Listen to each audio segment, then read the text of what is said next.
So, SP, ibig sabihin, may power, may poder talagang impeachment court na mag-decide sa dismissal. And kung sakaling ganun, hindi yon maituturing na grave abuse of discretion for having that, dahil meron kayo ng ganung power? Hindi siya bilang retired justice ng Korte Suprema ang pwede magsabi nun. Ulitin ko ulit. Lahat ng ito, ang may kapangyarihan lamang magpasya kung may nilalabag na batas o wala ay Korte Suprema. Hindi ako, hindi kami, hindi mga dating mahistrado. Kung hindi yung mga kasalukuyang mahistrado ng Korte Suprema. Labas doon ang kapangyarihan to try and decide binigay sa Senado.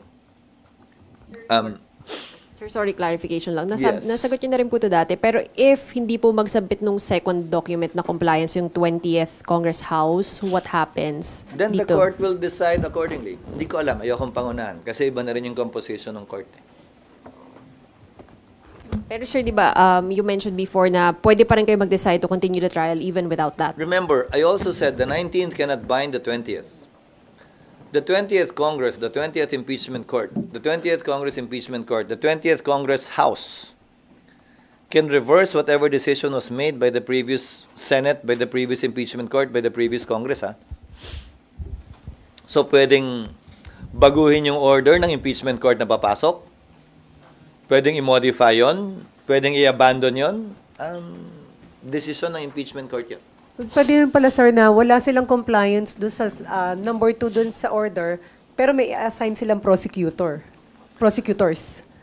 Lahat yon posible, Nympha. Ayokong pangunahan. Sa tigas ng ulo nila, ayaw nga tumanggap ng pleading, so hindi na ako magugulat kung gagawin mo nila yon. Biri mo, pagtanggap lang ng order, pagtanggap ng pleading, pagtanggap ng answer, pagtanggap ng appearance, pati yon papahirapan, so hindi na ako magugulat, sa totoo lang.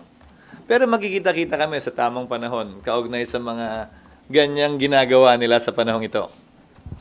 Sir, other issue? Sir, other issue? Hindi, bilang impeachment court at bilang litigant. Bilang party litigant. Hindi naman, pero hindi ko maintindihan sila yung gigil na gawin to. Tapos, pagdating sa pagtanggap ng mga kopya para magpatuloy na, bakit pinapahirapan yung mga process servers?